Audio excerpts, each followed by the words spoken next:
Director Gabbard is nothing more than a Russian asset, wearing the uniform of the United States military senator. Adam Schiff's words cut through the Senate Intelligence Committee hearing room with practiced precision. He leaned into his microphone, his face a mask of righteous indignation carefully crafted for the C-SPAN cameras. The California Democrat's silver-framed glasses caught the harsh overhead lighting as he shuffled papers before him, a theatrical gesture designed to suggest the weight of evidence behind his accusations. We have before us today a woman who abandoned her oath to the Democratic Party, abandoned her principles, and ultimately abandoned her loyalty to this country in favor of dictators and desperates. The gallery behind him erupted in a mixture of gasps and murmurs. Several of Schiff's Democratic colleagues nodded in solemn agreement, while Republican senators shifted uncomfortably in their seats, unsure whether to intervene. The committee chairman, visibly uncomfortable, made a half-hearted gesture toward his gavel, but seemed reluctant to interrupt the ranking member's opening statement. Director Gabbard's journey from obscure House member to presidential candidate to Republican convert to Trump's Director of National Intelligence would be impressive if it weren't so transparently opportunistic. Schiff continued, his voice rising. But let's be clear about what brought her here. Not qualifications, not expertise, but blind loyalty to a president who rewards sycophants while punishing patriots. Across the polished mahogany table, Tulsi Gabbard sat motionless, her posture military straight. The Director of National Intelligence, the first female combat veteran to hold the position, wore a simple Navy suit, with her lieutenant colonel's pin displayed modestly on her lapel. Her dark hair was pulled back in a tight bun, emphasizing the sharpness of her cheekbones and the intensity of her gaze. While Schiff's face flushed with emotion, Gabbard's remained impassive, a study in disciplined restraint. This committee has serious questions about the politicization of our intelligence services under your leadership. Schiff pressed on, jabbing his finger at Gabbard, about the mysterious reversal of your positions on surveillance, on Russia, on Syria reversals that coincidentally aligned perfectly with Donald Trump's agenda, just as you sought political appointment. Behind Gabbard sat her small team of aides, their faces betraying the tension their boss refused to show. One slid a note toward her, but she subtly shook her head without breaking her focus on Schiff. The American people deserve to know whether their intelligence agencies are being run by someone who once cozied up to Bashar al-Assad, someone who parroted Russian talking points about Ukraine, someone who, let's not mince words, here has repeatedly demonstrated more loyalty to foreign dictators than to American values. Several photographers crouched at the front of the room, their cameras clicking rapidly, capturing the theatrical confrontation for tomorrow's headlines. The room hummed with the electric tension of Washington theater at its most dramatic. And let me say this directly. Director Schiff said, lowering his voice to a near whisper that forced everyone to lean forward. Your military service, which you never fail to remind us of, does not exempt you from scrutiny. In fact, it makes your subsequent actions all the more disappointing. Wearing a uniform doesn't automatically confer integrity, especially when that uniform becomes nothing more than a prop in a political performance. A muscle tightened in Gabbard's jaw. The first and only visible reaction to Schiff's barrage. Several veterans sitting in the gallery exchanged glances, their discomfort evident. The intelligence community deserves better than a turncoat who serves dictators and not democracy. Schiff concluded, leaning back in his chair with the satisfied expression of a prosecutor who believes he's delivered a fatal blow. I yield my time, Mr. Chairman. The committee room fell silent. All eyes turned to Gabbard, expecting either an emotional outburst or a defensive retreat. She did neither. Instead, she calmly adjusted her microphone, took a sip of water, and met Schiff's gaze directly. "Senator Schiff." She began, her voice steady and measured, carrying the quiet authority of someone accustomed to being heard in combat zones.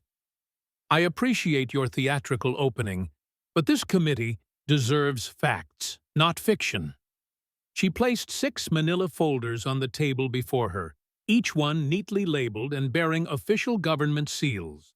Her hands moved with the precise economy of motion that marked her military background.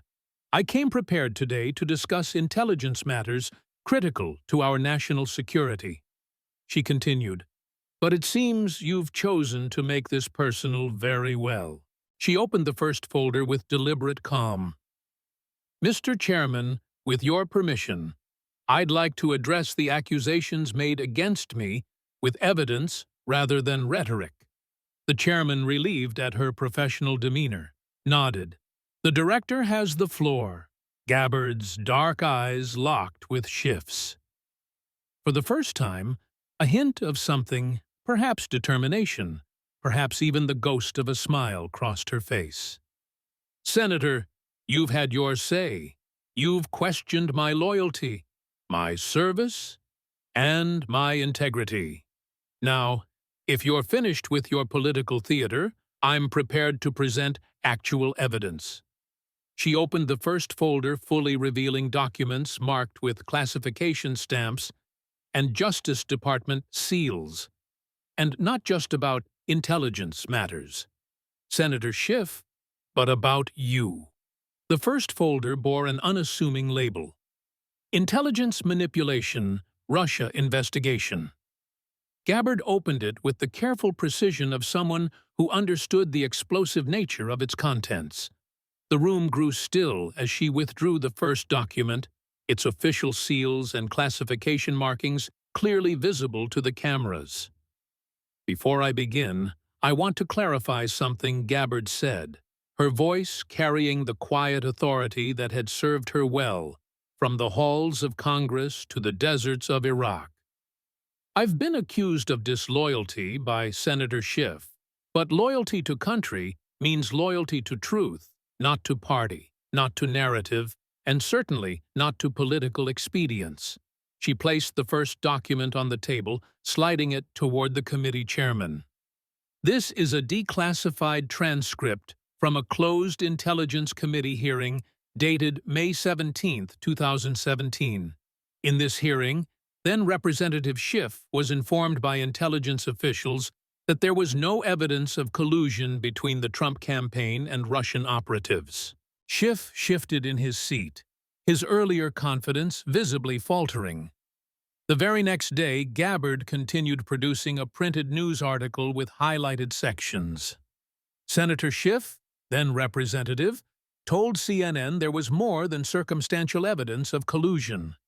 This was a direct contradiction of what he had been told in a classified setting just 24 hours earlier.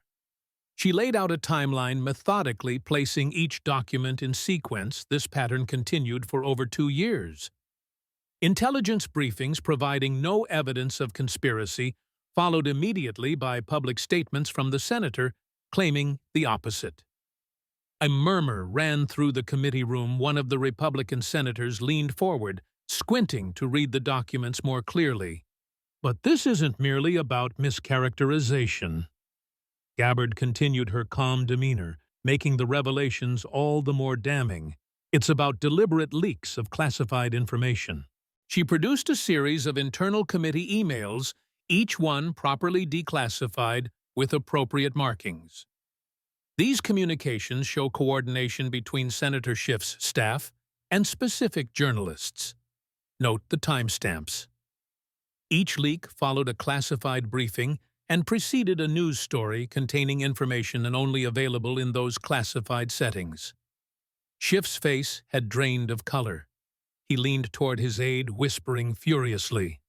"Perhaps most concerning," Gabbard said, removing a final document from the first folder, "is this sworn affidavit from a former Intelligence Committee staffer, Thomas Reynolds." She read directly from the document. Representative Schiff instructed us to emphasize elements of intelligence that supported his preferred narrative, even when presented with contrary information. When the Mueller investigation failed to produce expected results, he directed staff to find alternative pathways to keep the Russian narrative alive. The room had fallen completely silent.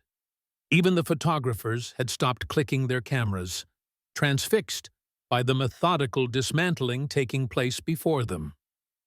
Senator Schiff Gabbard said, looking directly at him, "You've accused me of being a Russian asset.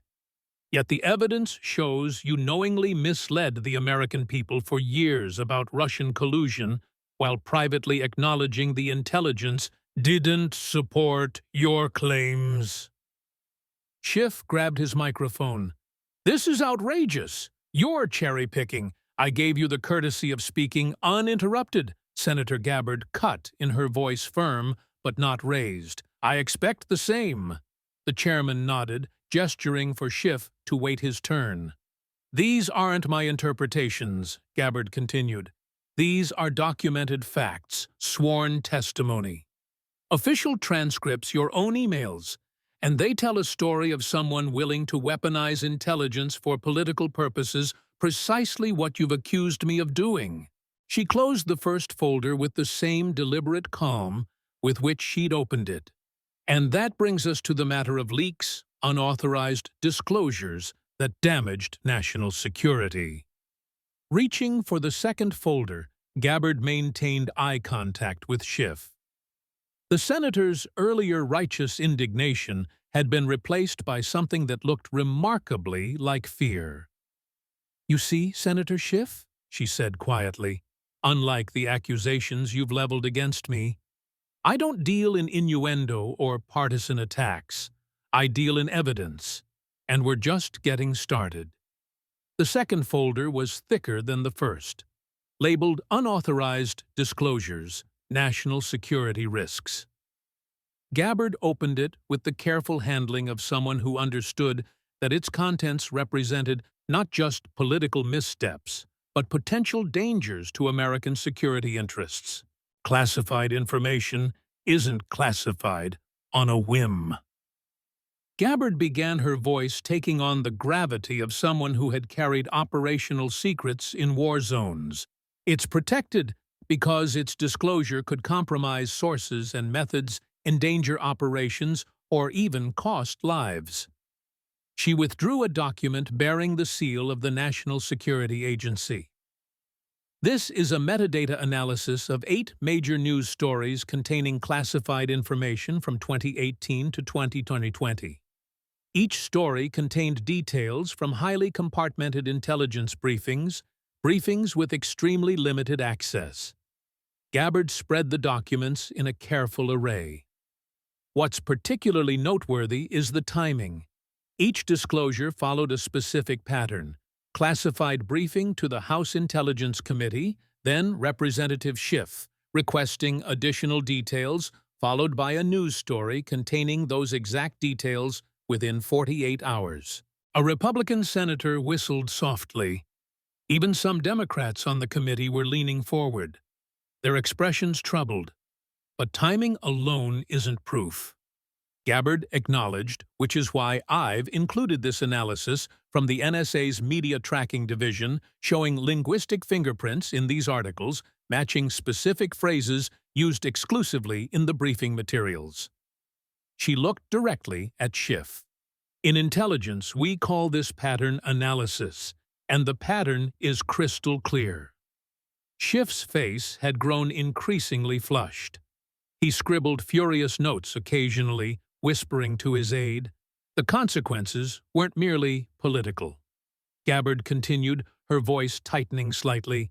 These leaks had operational impacts. She produced a heavily redacted document bearing a top-secret header. This damage assessment from Central Command details how a 2019 leak compromised a surveillance operation tracking weapons shipments in Yemen. After information about our technical capabilities appeared in the press, those capabilities became ineffective. 3 weeks later, an arms shipment reached its destination. 2 months later, those same weapons were used in an attack that killed 17 civilians, including 3 American aid workers.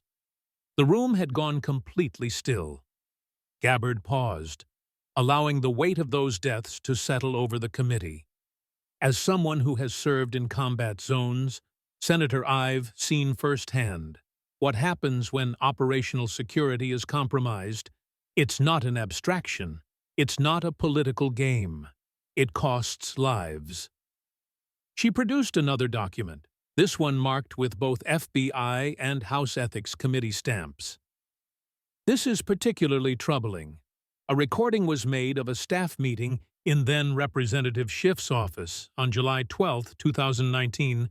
Gabbard pressed a button on a small recorder, and Schiff's voice filled the room. "We need this information in the public domain, but it can't come from us directly. Pick up the phone call, MSNBC's producer. Tell them to focus on the Yemen section. That's where the vulnerability is, but make it a background source. Nothing attributable." She stopped the recording and looked directly at Schiff, whose face had gone from flushed to ashen. "That Yemen section you referred to, that's the operation I just described. The one where 17 people died because operational security was compromised." A veteran in the gallery stood up abruptly and left the room unable to contain his disgust. Others looked like they wanted to follow. "Perhaps most damning," Gabbard said, pulling out a final document, "is this sworn testimony from Admiral James Harkness, former Director of Naval Intelligence, when asked directly about the impact of these leaks. Admiral Harkness stated, Representative Schiff was specifically warned about the potential consequences of disclosing the Yemen surveillance capabilities. He acknowledged the warning and proceeded anyway." She closed the folder with quiet finality. "Senator Schiff, you've accused me of disloyalty to this country. Yet the evidence shows you repeatedly compromised national security for political advantage despite explicit warnings about the human cost." Gabbard straightened the folders before her, her military bearing never faltering. "You questioned my loyalty earlier, but loyalty isn't measured in partisan allegiance or media appearances. For those of us who've worn the uniform, it's measured in fidelity to oath and willingness to put country above self." She reached for the third folder. "Which brings us to your pattern of weaponizing intelligence against political opponents." The committee chairman glanced at his watch, clearly torn between procedure and the extraordinary revelations unfolding before him. "We should probably take a brief recess." "Mr. Chairman?" Schiff interrupted, his voice strained. "I demand the right to respond to these baseless accusations." "You'll have your chance," Senator Gabbard said calmly, "just as I sat quietly through your opening attack. But I'm not finished presenting evidence." The chairman hesitated, then nodded. "Continue, Director." The third folder bore the ominous label, "Political Targeting Through Intelligence Agencies." Gabbard opened it with the same methodical precision that had characterized her approach throughout the hearing. The intelligence apparatus of the United States is among the most powerful surveillance mechanisms ever created. She began, her voice carrying the weight of someone who now oversaw that apparatus. When directed against foreign adversaries, it helps keep Americans safe. When weaponized against political opponents, it becomes a threat to the very democracy it's meant to protect. She removed a series of documents, each bearing the seals of various intelligence agencies. These are internal communications between then Representative Schiff's office and officials at the FBI, CIA, and NSA from 2017 to 2021. They reveal a disturbing pattern of requests targeting specific individuals associated with the Trump administration. The documents displayed one by one painted a damning picture. Each showed requests for intelligence gathering not based on national security concerns but on political connections. What makes these requests particularly troubling, Gabbard continued, is how they circumvented normal oversight protocols. Note the language here. Off-book request. Special handling required compartment exclusively. She produced a timeline chart meticulously documenting the sequence of events. This pattern is revealing public attack by Representative Schiff against an administration official, followed by intelligence gathering request, followed by selective leaking of decontextualized information, followed by calls for investigation based on the leaked information. Several committee members were taking detailed notes, their expressions grave. But perhaps the most disturbing aspect, Gabbard said, pulling out a thick document with FISA court headers, involves abuse of the Foreign Intelligence Surveillance Act process. She placed the document before the committee. This declassified FISA court opinion from December 2019 is particularly damning. It cites systematic misrepresentations in surveillance applications targeting American citizens associated with the Trump campaign and administration. Gabbard looked directly at Schiff. What the opinion doesn't state, but these internal communications reveal, is that your office was directly involved in pressuring analysts to omit exculpatory information from those applications. A hushed murmur spread through the committee room. Even some Democratic senators appeared troubled by the revelation. This email chain is particularly revealing, Gabbard said, highlighting a series of messages. An FBI analyst expresses concern about omitting exculpatory evidence. The response from your senior staff member states, the congressman says, proceed as directed, exclusions approved at highest level. She let the implication hang in the air before continuing. That analyst, Robert Davidson, later testified to the Inspector General that he felt pressured to withhold information that would have undermined the surveillance justification. Schiff was furiously writing notes. His earlier confidence completely evaporated. His aides looked pale, occasionally whispering urgently in his ear. Constitutional scholars have a term for this kind of behavior, Gabbard said, producing a legal analysis document. Professor Jonathan Turley of George Washington University Law School calls it the weaponization of congressional oversight using the powers granted to Congress not to check executive authority, but to target political opponents through the intelligence apparatus. She quoted directly from Turley's analysis. When oversight becomes a partisan weapon rather than a constitutional check, it poses an existential threat to the separation of powers doctrine that underpins our entire system of government. Gabbard closed the third folder with deliberate calm.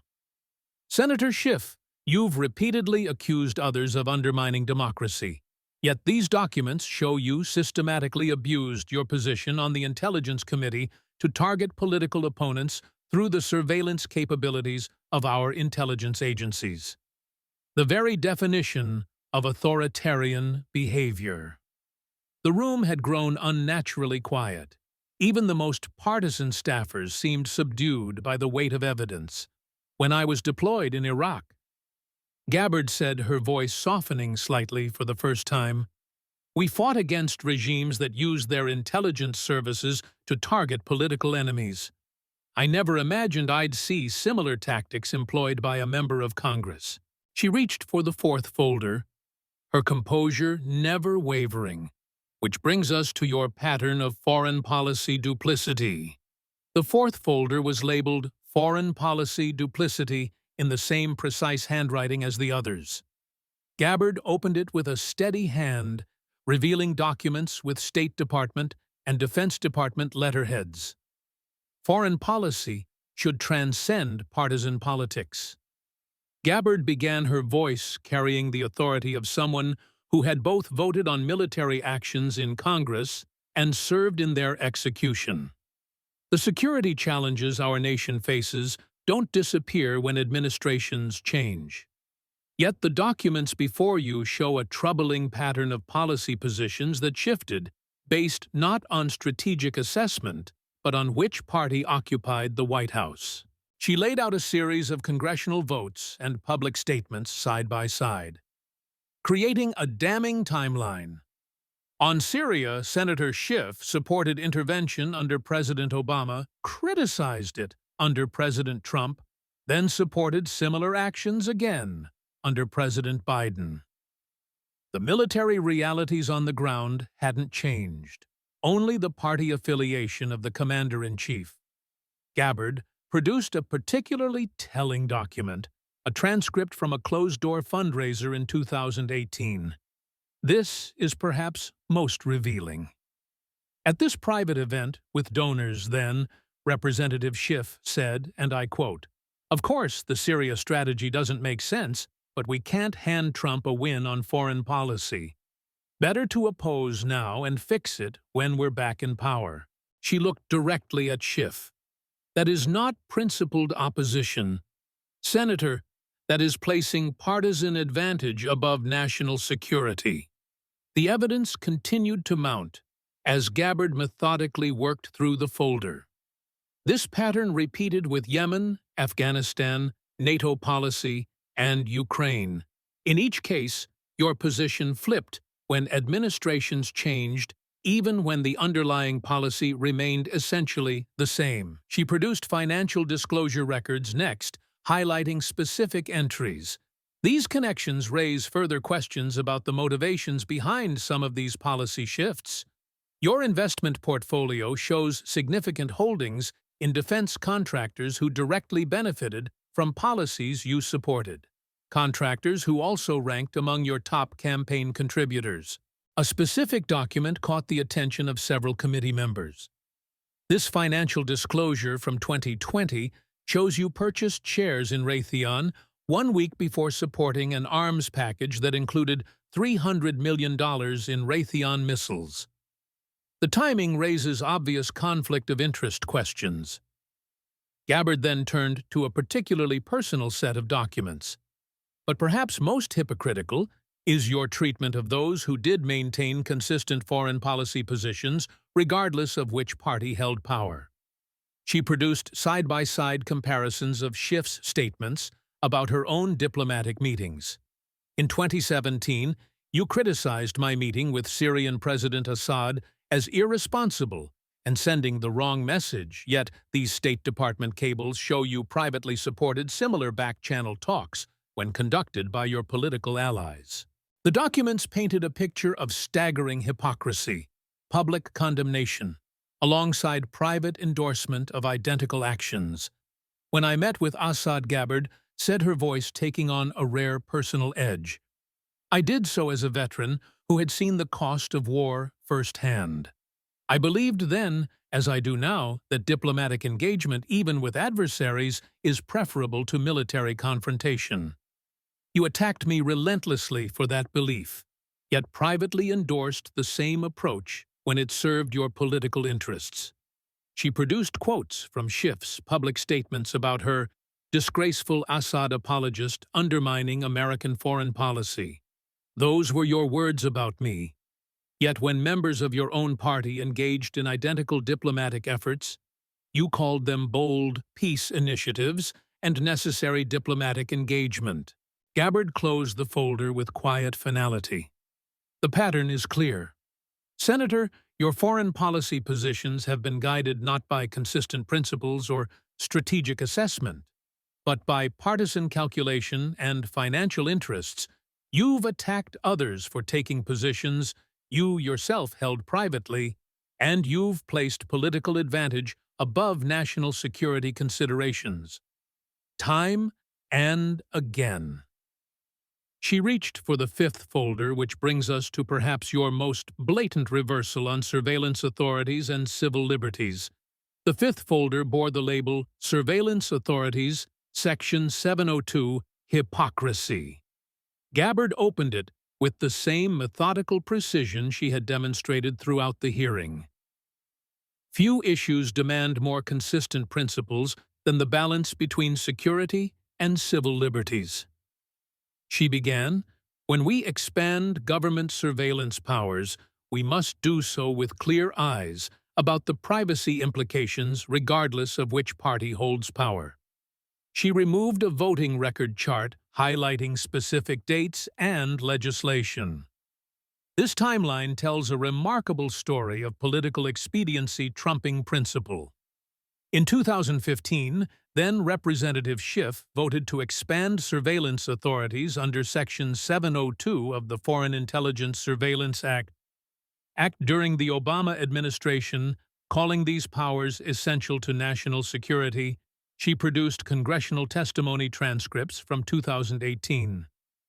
Yet in 2018, during the Trump administration, Senator Schiff reversed position, giving passionate speeches about civil liberties and the dangers of government overreach. He voted against reauthorization of the very same provisions he had previously supported. The documentation continued with quotes from Schiff's public statements displayed alongside his voting record. In 2020, as the political winds shifted again, so did the senator's position. He returned to supporting expansive surveillance authorities, even co-sponsoring legislation to remove warrant requirements for certain searches of Americans' communications. Gabbard looked directly at Schiff. "You've accused me of reversing my position on surveillance authorities since becoming Director of National Intelligence.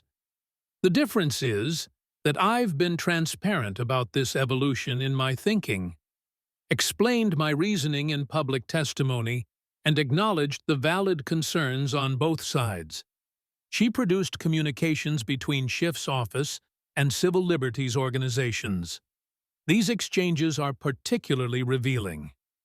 In private communications with the Electronic Frontier Foundation and the ACLU, your staff acknowledged that your public positions on surveillance were, quote, calibrated to the political moment, rather than based on consistent principles.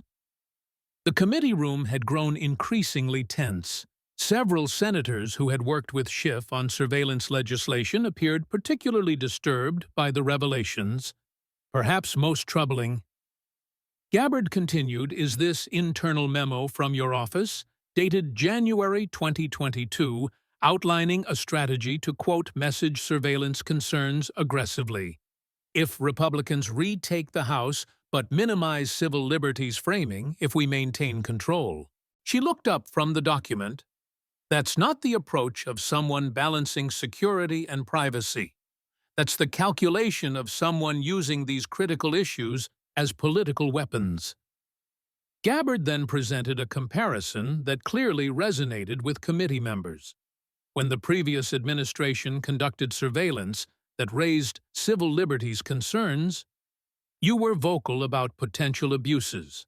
When the current administration employs identical methods, you've remained silent or actively supported expanded authorities. She closed the folder with quiet finality. The pattern is unmistakable. Senator, your position on surveillance authorities, powers that touch the most fundamental rights of Americans, has been determined not by consistent principle, but by partisan advantage.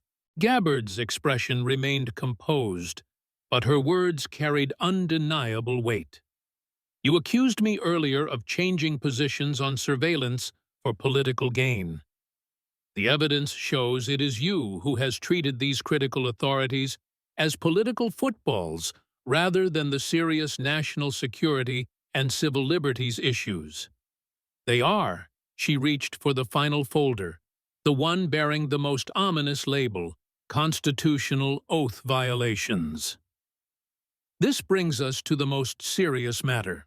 Before this committee, Gabbard said, her voice taking on a gravity that silenced the room completely.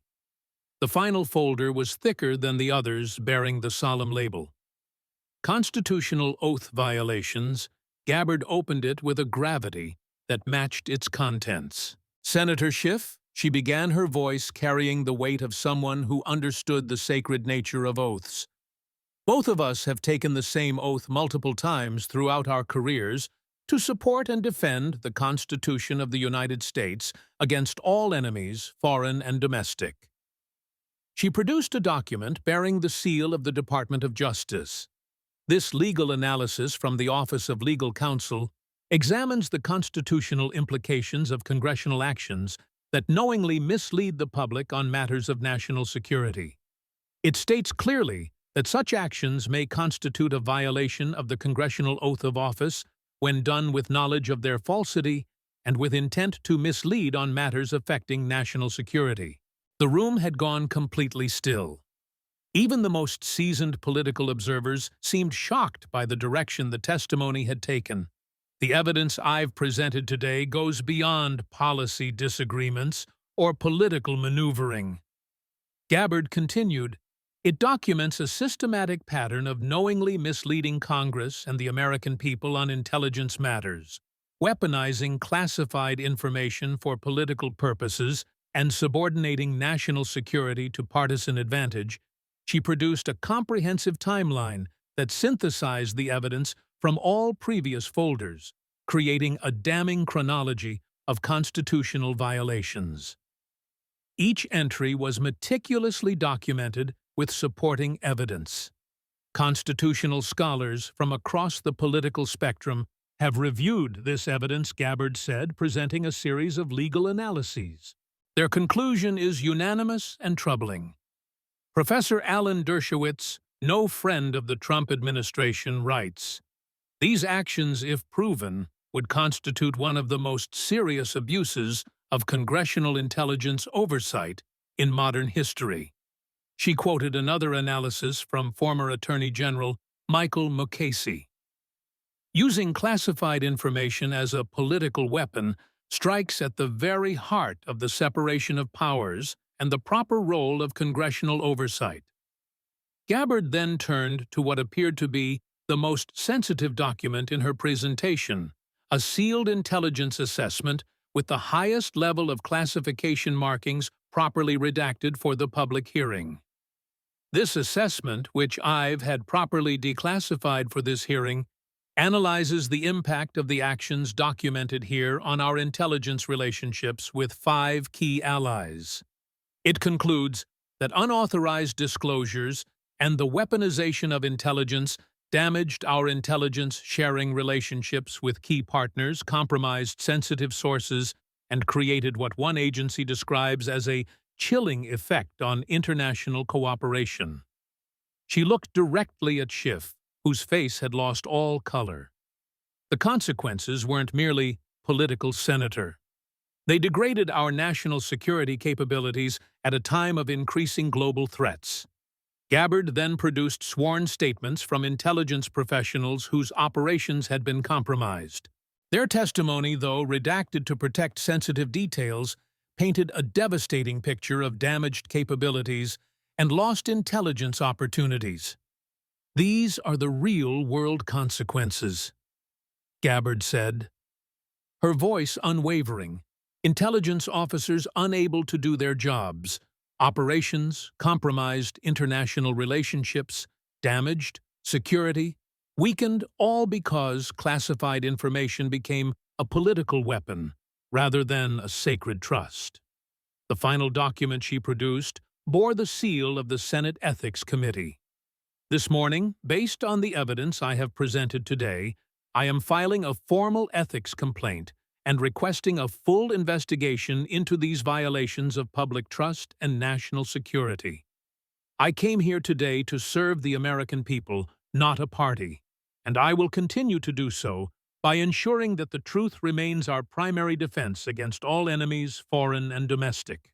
The following continues the confrontation between Director Gabbard and Senator Schiff, expanding on the fallout of her revelations and the dramatic shift in the hearing's momentum. The silence that followed Gabbard's announcement regarding the Ethics Committee complaint was heavy and suffocating. Senator Schiff sat paralyzed, his hands hovering over his notes as if they had suddenly become radioactive. The air in the room felt ionized, charged with the realization that the hunter had officially become the hunted. Gabbard did not look away. She maintained a steady, unwavering gaze that demanded a reckoning. The chairman of the committee cleared his throat, the sound echoing like a gunshot in the hushed chamber. He looked down at the pile of folders Gabbard had meticulously presented. then back at the ranking member whose career was now visibly fracturing in real time. Director Gabbard reached for a small silver water pitcher on the table, pouring herself a fresh glass with a steady hand that betrayed no nerves. She took a slow sip, allowing the gravity of her last statement to permeate the consciousness of everyone present, from the senators to the journalists in the back row. This was no longer a standard oversight hearing. It had transformed into a televised tribunal of the highest order. The media aides in the back of the room were frantically typing into their laptops, knowing that the lead story for every major network had just shifted from an attack on the DNI to a scandal involving the committee's own leadership. Behind her, the row of veterans who had been watching with skepticism now sat with crossed arms and focused expressions, their respect for her discipline growing with every documented fact she produced. Senator Schiff finally found his voice, though it lacked the booming resonance of his opening monologue. He leaned toward the microphone, his voice cracking slightly before he regained his composure. "Director, these accusations are a desperate smokescreen designed to deflect from your own questionable ties and the administration's clear agenda to dismantle our intelligence framework. You are presenting out-of-context emails and selective transcripts to weave a conspiracy theory that would be laughed out of any objective court of law. I will not be intimidated by this performance, nor will I allow you to turn this hearing into a circus of retribution." He attempted a scoff, a sound intended to convey dismissal, but it came across as hollow and strained to the ears of those sitting just a few feet away. Gabbard did not flinch or offer an emotional retort. Instead, she opened a supplemental section of the final folder, revealing a series of digital forensic reports. "Senator, the documents speak for themselves, and the forensic signatures on the leaked materials have been verified by independent auditors within the intelligence community's Inspector General's office. This is not about intimidation.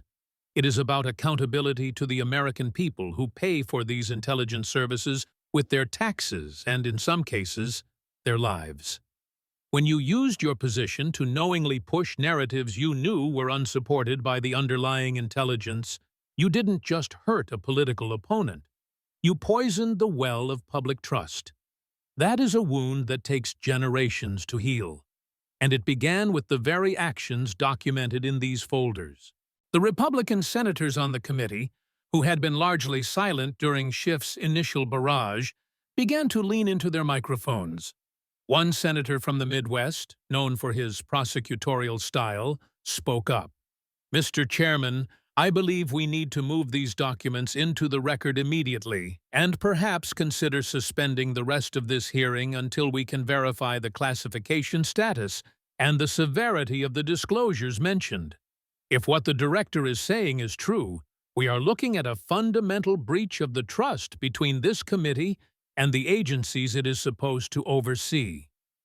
He looked at Schiff with a coldness that suggested the bipartisan camaraderie of the committee had been severed beyond repair. Schiff stared straight ahead, refusing to acknowledge his colleague's gaze. Gabbard stood up slowly, her military bearing making her appear taller than her physical stature. "I am prepared to remain here as long as necessary to answer any legitimate questions regarding the national intelligence strategy. However, I will not stand by while the uniform I wear and the oath I took are used as rhetorical punching bags for those who have repeatedly compromised the very security they claim to protect.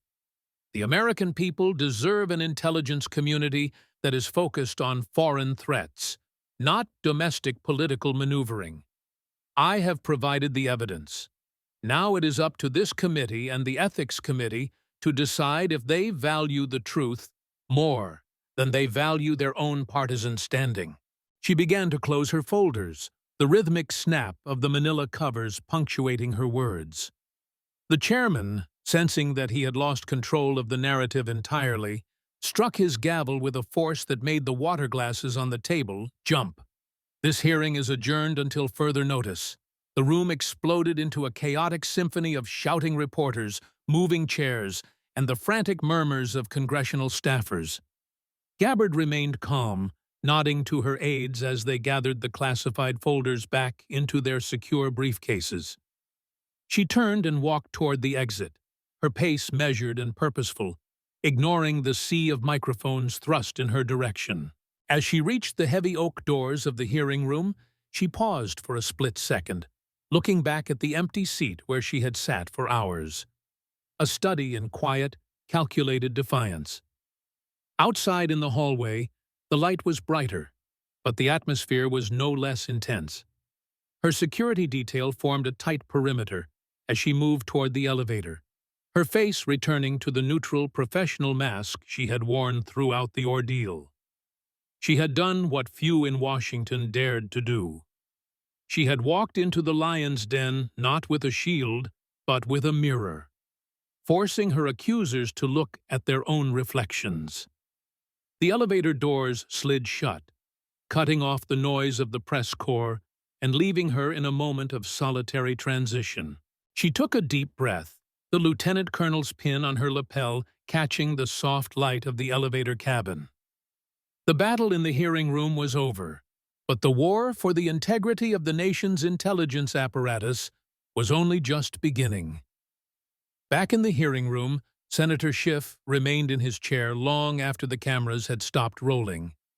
His aides were huddled around him, speaking in low, urgent tones about damage control and legal representation. The mahogany table was littered with the remnants of his failed attack, scattered notes, empty water bottles, and the lingering shadow of the accusations that had backfired so spectacularly. He looked down at his own hands, which were finally beginning to shake. He had called her a Russian asset, but she had responded with a mountain of American evidence. The practiced precision of his world had been shattered by a woman who refused to play by the established rules of political theater. The news cycle that evening was a whirlwind of analysis and debate, with legal experts poring over the declassified snippets Gabbard had released. Some called it a masterstroke of political warfare. Others called it a necessary cleansing of a corrupt system. Regardless of the interpretation, one thing was clear. The power dynamic in Washington had shifted. Tulsi Gabbard had transitioned from a target to a formidable architect of her own destiny, proving that in a city built on secrets, the truth is the most explosive weapon of all. As the sun set over the Capitol dome, the ripples of the day's events continued to spread, promising a tomorrow where nothing would ever be quite the same. The folders were closed, the testimony was over, and the judgment of history had begun. In the days following the hearing, the shockwaves intensified, turning the quiet corridors of the Dirksen Senate office building into a hive of frantic activity. Legal experts and constitutional scholars worked through the night, analyzing the digital fingerprints and metadata that Gabbard had laid bare before the cameras. The documents she had surrendered were not mere allegations. They were a roadmap of systemic failure that reached into the very heart of congressional oversight. Each revelation acted as a structural fracture, weakening the foundations of a political establishment that had long considered itself untouchable. The public, once divided by partisan rhetoric, began to coalesce around a singular demand for transparency as the evidence of manipulated intelligence became impossible to ignore. Behind closed doors, the Senate Ethics Committee convened in an emergency session, the atmosphere grim and devoid of the usual political posturing. The folders Gabbard had provided were laid out on a secure conference table, their classification markings glowing under the sterile office lights. For the first time in a generation, senators from both sides of the aisle were forced to confront the reality that their own processes had been weaponized. The testimonies from intelligence officers, once buried in redacted files, were finally being heard by those with the power to act. It was a somber realization that the mechanisms designed to protect the Republic had been repurposed to serve the narrow interests of a few. Director Gabbard remained at her post at the Office of the Director of National Intelligence, focused on the grueling task of repairing the damaged relationships with foreign allies. She held secure video conferences with her counterparts in London, Paris, and Canberra, presenting the same evidence of internal reform that she had shown the committee. The process was slow, built on the painstaking restoration of trust that had been eroded by years of unauthorized disclosures. She did not seek the spotlight or the talk show circuit, preferring the quiet labor of institutional house cleaning. Her military discipline became the hallmark of her tenure, a silent rebuke to those who had characterized her as an opportunist. The investigation into the leaked Yemen surveillance operation became the focal point of a federal grand jury, as prosecutors traced the chain of custody for the compromised data. The names of high-level staffers and intermediaries began to appear in subpoenas, creating an atmosphere of palpable anxiety across Capitol Hill. The moral weight of the 17 lives lost in that arms shipment attack hung over the proceedings like a shroud. It was no longer a matter of political gamesmanship. It was a matter of criminal negligence and the betrayal of the national interest. As the evidence mounted, the once impenetrable wall of silence around the Intelligence Committee leadership began to crumble. Senator Schiff's public appearances became increasingly rare, as the weight of the ethics investigation and the potential for legal jeopardy intensified. The sharp, confident prosecutor who had once dominated the airwaves was replaced by a man who seemed diminished, his retorts defensive and increasingly out of sync with the emerging facts. The media outlets that had once served as his primary conduits for selective leaks now began to distance themselves, seeking to protect their own journalistic integrity. The cycle of influence that had sustained his career was reversing, pulling him into the very whirlpool he had tried to create for his enemies. It was a vivid illustration of the old Washington adage that the cover-up is often more damaging than the original act. As the weeks turned into months, a new era of intelligence oversight began to take shape, born from the wreckage of the confrontation. Legislation was introduced to create stricter firewalls between political staff and classified materials, ensuring that the weaponization of intelligence would never again be so easily accomplished. The reforms were far-reaching, touching on everything from FISA court applications to the way congressional briefings were recorded and archived. It was a difficult, often contentious process, but it was driven by a shared understanding that the system had come perilously close to a total collapse of credibility. The American people, through their representatives, were finally clawing back the standards of accountability that had been lost. Tulsi Gabbard's legacy was being rewritten in real time, shifting from the narrative of a controversial outsider to that of a pivotal reformer. She had taken the heaviest blows the political establishment could deliver, and had countered not with emotion, but with the cold, hard reality of the record. Her lieutenant colonel's pin remained a constant fixture on her lapel, a reminder of the oath that had guided her through the fire of the hearing room. She had proven that integrity was not found in the absence of conflict, but in the refusal to compromise one's principles when the stakes were at their highest. The quiet authority she had exercised in combat had successfully translated to the halls of power, changing the trajectory of the nation's security apparatus. On a quiet evening in Washington, long after the crowds had dispersed and the cameras had moved on to the next scandal, Gabbard stood on the balcony of her office looking out toward the Washington Monument.